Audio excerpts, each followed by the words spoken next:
Migrant workers at Cornell in Qatar need your help.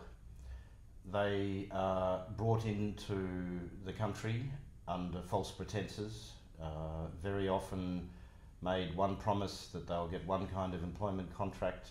When they arrive in Qatar, they fall into the kafala sponsorship system, which is a system of modern slavery. A migrant worker in Qatar is owned by their employer. They have no rights, no right to form a union. They're not allowed to change jobs unless their employer decides to allow them to. They can't even leave the country unless the employer signs their visa.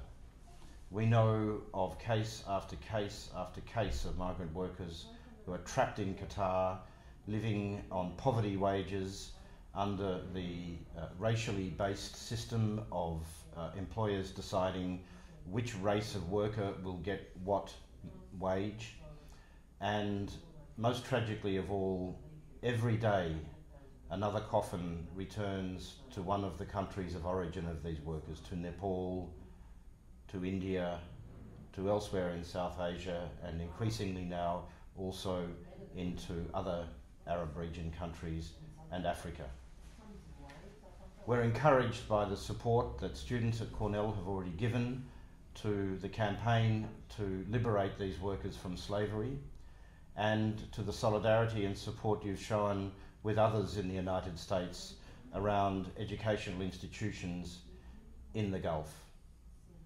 We urge you to carry on that support and to build the pressure on the leadership of Cornell University to provide real leadership.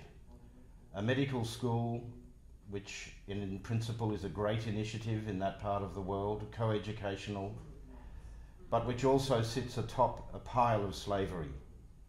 Some workers on faculty may be given some protections, but the people who drive the cars, who drive the buses, who make the food, who provide care at home as domestic workers, the people who build the facilities, the janitorial staff, they are deprived of rights.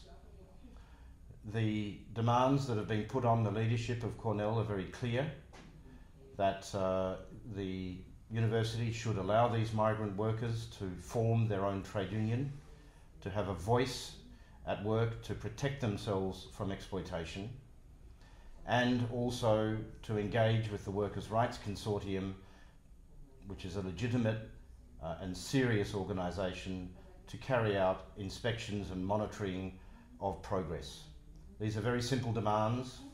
Cornell is a university of great international repute, and we call upon the leadership of Cornell and indeed all the other institutions in the Gulf to show leadership and to join the fight against modern slavery. Thank you for your support.